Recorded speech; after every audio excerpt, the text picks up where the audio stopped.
Like, subscribe, and press the bell icon to get notified. Welcome to the channel Biology Class by Fayaz Kati. As you know, in this channel you get the videos of the biology. इसके अलावा आपको study skill मिलती हैं. आज हमारा जो topic है वो बायोलॉजी से रिलेटेड है. हम हार्मोन्स पढ़ रहे थे. हार्मोन्स में से ऑक्सिन हार्मोन पढ़ा था. अब दूसरा हार्मोन हम पढ़ने जा रहे हैं वो जिबरलिन है.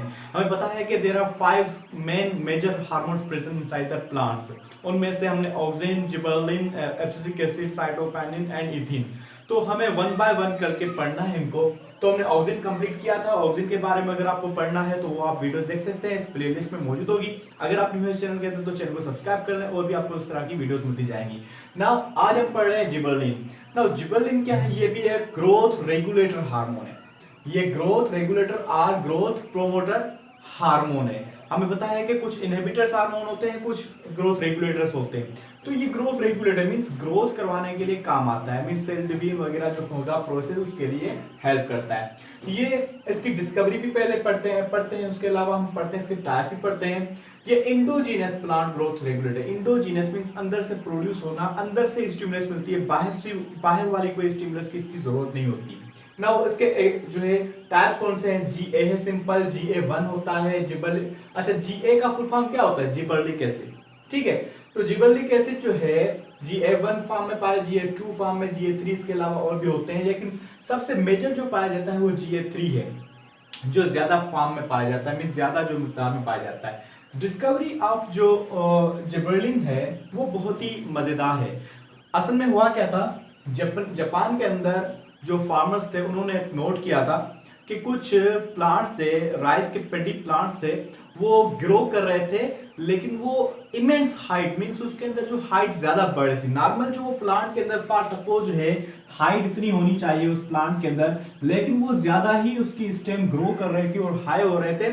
तो विदाउट बियरिंग एनी फ्रूट्स या सीड्स वगैरह कोई बेयर करने के बजाय वो जल्दी गिर रहे थे. क्यों? क्योंकि उसके अंदर स्टेम की जो लेंथ थी वो बढ़ रही थी. अब स्टेम की लेंथ बढ़ रही तो उससे गिरने का क्या मतलब? इससे ये मतलब होता है, देखें कोई भी चीज है, कोई सिर्फ जो है स्ट्रेंथ में बढ़ेगी, सॉरी लेंथ में बढ़ेगी और चौड़ाई में नहीं बढ़ेगी तो वो मजबूत नहीं रहेगी और उतना वजन जो संभाल नहीं पाएगी. आई बात समझ में? तो ये एक डिजीज हुई थी प्लांट्स के अंदर, उस राइस प्लांट्स के अंदर. वो लेंथ में बढ़ रहे थे लेकिन चौड़ाई में नहीं बढ़ रहे थे, तो उसका जो वजन जो ऊपर वाला जो सीड्स वगैरह बनने होते वो नहीं जो है पकड़ पा रहे थे, बर्दाश्त कर पा रहे थे, वो नीचे गिर. मींस वो उन प्लांट्स को पूरा नुकसान हो रहा था फार्मर को. तो वो डिजीज उन्होंने उस डिजीज को नाम दिया, उनको डिजीज को नाम दिया बेकानी. क्या नाम दिया? बेकानी.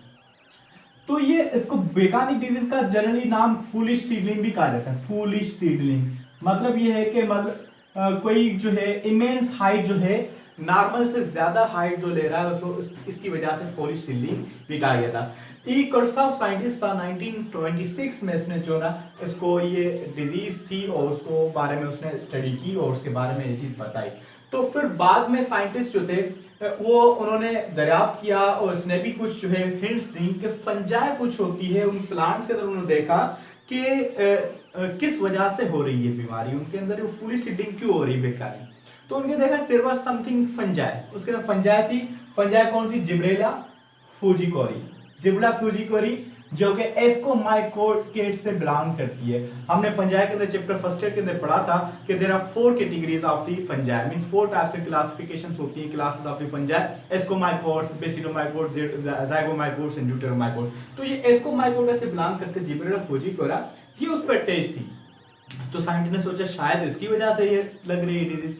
तो उन साइंटिस्ट ने क्या किया, उस प्लांट को जो है किसी और जगह पे जो है लगाने की कोशिश की. वहां पे वो नॉर्मली ग्रो कर रहे थे जहां पे फंजाई नहीं थी. फिर इस फंजाई को जो निकाल के किसी और प्लांट पे अप्लाई करने की कोशिश की, उस प्लांट के अंदर भी यही डिजीज हो रही थी. तो उन्होंने ये कंफर्म हो गया कि दिस जो है हार्मोन जो है, ये जो डिजीज जो हो रही है इसकी वजह से हो रही है. तो उन्होंने देयर इज सम केमिकल, तो उस केमिकल को नाम दे दिया आगे चल के जिब्रेला फ्यूजिकोरा. क्यों? क्योंकि दूसरे और साइंटिस्ट थे, कौन से? T Yabuta and T Hayashi. ये दोनों साइंटिस्ट थे.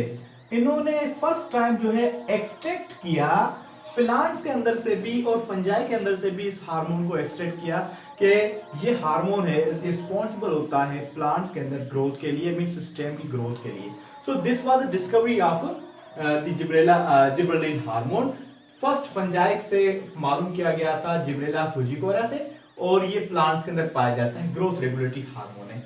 अब इसकी प्रोडक्शन कहाँ पे होती है, साइट ऑफ सिंथेसिस कहाँ पे, ये इन द शूट टिप, शूट की टिप्स पाया जाता है। देखें ऑक्सिन जो था वो अपिक्स पे था, अपिक्स कोई भी हो, शूट की अपिक हो या रूट की अपिक हो, लेकिन ये सिर्फ शूट की टिप पे, लीफ एंड बर्ड्स में, बर्ड्स की प्राइमोर्डिया, बर्ड्स की जो शुरुआत वाली स्ट्रक्चर होती है उसके अंदर ये पाया जाता है, उसके अंदर ये बनता है। क्लियर हो गया।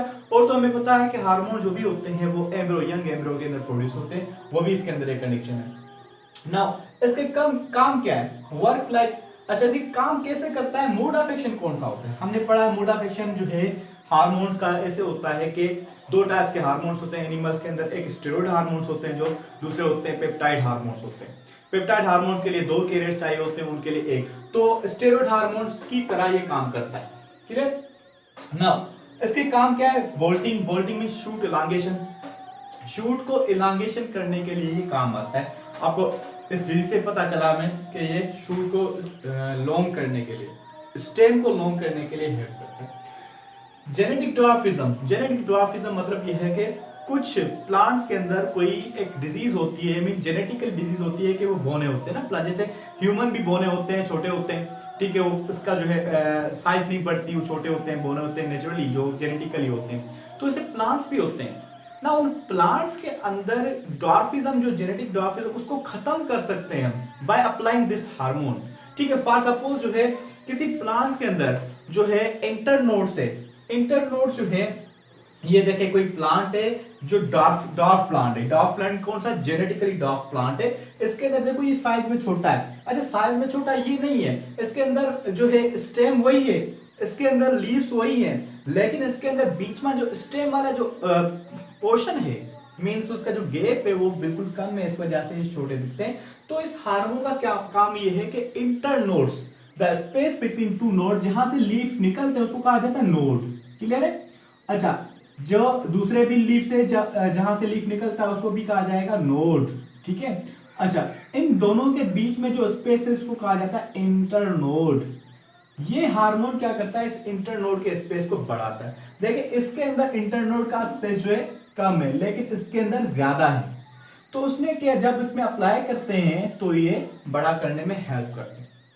क्लियर है। मेंडल ने जो स्टडी किए थे डॉर्फ प्लांट्स, जो स्टडी किए थे, फिर उसको जो है ना मेटिंग करवाई थी, शॉर्ट प्लांट्स, टाल प्लांट्स वगैरह, तो उसके अंदर भी जब इसमें अप्लाई कर सकते हैं जिबरेलिन को, तो वापस वो अपनी ग्रोथ कर सकते हैं। So this are about. उसके बाद जर्मिनेशन ऑफ सीड। इस हार्मोन का जो एक काम ये भी है कि सीड जो होते हैं उसमें जर्मिनेशन के लिए भी हेल्प करवाता है। वो कैसे, हमें पता है कि सीड के अंदर जो है, प्लांट्स के अंदर, सीड के अंदर स्टोर्ड फूड होता है एम्ब्रो के लिए, वो स्टोर फूड यूज नहीं कर पाते जब तक उसके अंदर कोई एंजाइम्स वगैरह नहीं हो स्टोर फूड को कन्वर्ट करें। तो इसके अंदर ये एबिलिटी है कि ये एंजाइम्स प्रोड्यूस करवाता है। ठीक है, एंजाइम जैसे कि अमाइलेज हो गए, अमाइलेज एंजाइम क्या करता है, स्टार्च को तोड़ता है ग्लूकोज में, इस तरह से और भी एंजाइम ये प्रोड्यूस करवाते हैं, और वो एंजाइम जो है उसके स्टोर फूड मटेरियल को यूजेबल में कन्वर्ट करते हैं, फिर वो प्लांट ग्रो करता है, सीड ग्रो करता है, उससे फिर जर्मिनेशन भी होती है, मींस मोबिलाइज का काम करता है। इसके अलावा breaking of dormancy of buds, buds के लिए भी यही काम करता है, उसके अंदर एंजाइम्स वगैरह एक्टिव करता है, इस वजह से इंडक्शन ऑफ फ्लावरिंग, फ्लावरिंग को करवाने के लिए भी काम आता है। इसके अलावा एक्सप्रेशन सेक्स एक्सप्रेशन के लिए भी काम आता है। कुछ प्लांट्स ऐसे होते हैं जिनके अंदर हम अगर जिबरेलिन को अप्लाई करें तो उनके अंदर जो है सेक्स की भी अल्टरेशन हो सकती है। अब आप कहेंगे ये बहुत इम्पॉसिबल है, लेकिन जिबरेलिन की वजह से पॉसिबल है। एक साइंटिस्ट ने एक जो है एक्सपेरिमेंट किया था क्यूकमस प्लांट के अंदर। क्यूकमस प्लांट जो फीमेल फ्लावर्स जो होते हैं उस पे जब इसने GA3 जिबरेलिक एसिड 3 को अप्लाई किया तो वो कन्वर्ट हो गए मेल के अंदर। So this was a phenomenon and that is called sex expression, वो भी इसकी वजह से हुआ। अच्छा इसका यूजेज क्या है, सबसे ज्यादा यूजेज जो होता है कमर्शियल एप्लीकेशन पे होता है, जैसे हमें ग्रेप्स बड़े बनवाने हैं। ठीक है, हमें अभी डिमांड है कस्टमर्स की या हमारे माहौल की या सोसाइटी की, किसी कंट्री की, कि ग्रेप्स बड़े होने चाहिए, तो वहां पे इसको अप्लाई करेंगे तो वो ग्रेप्स बड़े हो जाएंगे। क्लियर हो गया। तो इसके अलावा और भी चीजें जो प्लांट्स हमें ग्रो बड़े होने चाहिए तो उसके लिए भी ये यूज कर सकते हैं। So this is all about the gibberellin, इसको मैंने शार्ट बताया है। आप उम्मीद है कि आपको ये चीज समझ में आ गई होगी। और इसके अलावा ऑक्सीजन भी पढ़ा है इंशाल्लाह। नेक्स्ट लेक्चर के अंदर हम पढ़ेंगे साइटोकिनिन और इथिन पढ़ेंगे, एब्सिसिक एसिड पढ़ेंगे। बोल्टिंग समराइज कर लेता हूं, जिबरेलिन ऐसे हार्मोन है जो ग्रोथ रेगुलेटर्स हैं, ये ग्रोथ इनहिबिटर्स नहीं है। इसका जिबरेलिक एसिड नाम है, जिबरेलिक एसिड के नाम से GA3, GA2, GA1 ये टाइप्स हैं। फर्स्ट जो फॉर्म किया था जिबरेला फुजिकोरे से पाया था, एक्सट्रैक्ट किया था टी हयाशी एंड टी यकुता ने। फर्स्ट जो डिजीज थी वो बेकानी जो जापान के अंदर पाई गई थी, जापान ने फार्मर ने उसको देखा था।